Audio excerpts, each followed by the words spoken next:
కావేరీ నీళ్ల కోసం జరిగిన నిరసన సభ ఇప్పుడు తమిళనాడు రాజకీయాల్లో పెద్ద దుమారమే రేపుతోంది.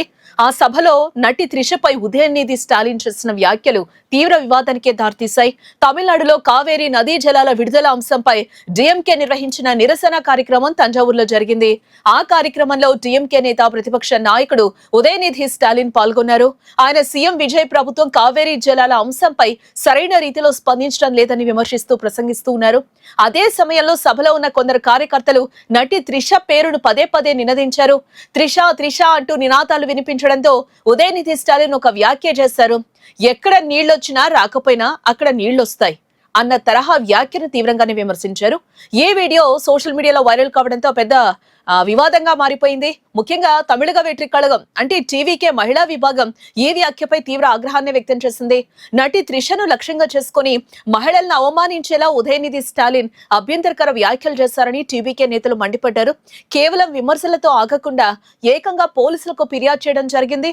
అంతేకాకుండా రాష్ట్ర మహిళా కమిషన్ ను కూడా ఆశ్రయించి కఠిన చర్యలు తీసుకోవాలని కూడా వాళ్ళు డిమాండ్ చేశారు.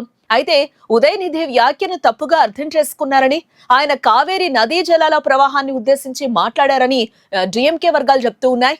సభలో కార్యకర్తల నినాదాల మధ్య చెప్పిన మాటలను సందర్భం నుంచి వేరు చేసి ప్రచారం చేస్తున్నారని డిఎంకే నేతలు ఆరోపిస్తూ ఉన్నారు. అయితే ఏ వివరణలు ఎంత చెప్పినా వివాదం అయితే సద్దుమణగనే లేదు. ఉదయనిధి వ్యాఖ్యలపై పలువురు వ్యక్తులు ఇచ్చిన ఫిర్యాదుల ఆధారంగా తంజావూరు పోలీసులు రంగంలోకి దిగడం జరిగింది. ఉదయనిధి స్టాలిన్ పై ఏకంగా 6 సెక్షన్స్ కింద కేసులైతే నమోదు చేసి ఆయన అరెస్టు చేయడం ఇప్పుడు సంచలనంగా మారింది. సొంత పార్టీ అధికారంలో లేకపోయినా ప్రతిపక్షంలో ఉండి కూడా ఉదయనిధి స్టాలిన్ అరెస్టు కావటం తమిళనాడు రాజకీయాల్లో ప్రకంపనలు సృష్టిస్తోంది. ఈ అరెస్టు పరిణామాల నేపథ్యంలో ఉదయనిధి స్టాలిన్ తరపున న్యాయవాదులు వెంటనే స్పందించడం జరిగింది. ముందస్తు బెయిల్ కోసం వారు మద్రాస్ హైకోర్టును ఆశ్రయించారు. ఏ పిటిషన్ పై మరి కాసేపట్లో మద్రాస్ హైకోర్టులో అత్యవసర విచారణ జరగనుంది. కోర్టు ఈ వ్యవహారంలో ఎలాంటి తీర్పిస్తుంది, ఉదయనిధికి ఉరట లభిస్తుందా లేక వివాదం మరింత ముదురుతుందా అనేది ఇప్పుడు సర్వత్రా తీవ్ర ఆసక్తిని రేకెత్తిస్తుంది. ఇలాంటి ఇంట్రెస్టింగ్ వీడియోస్ కోసం తప్పకుండా వేద టీవీ న్యూస్ ని సబ్స్క్రైబ్ చేసుకోండి.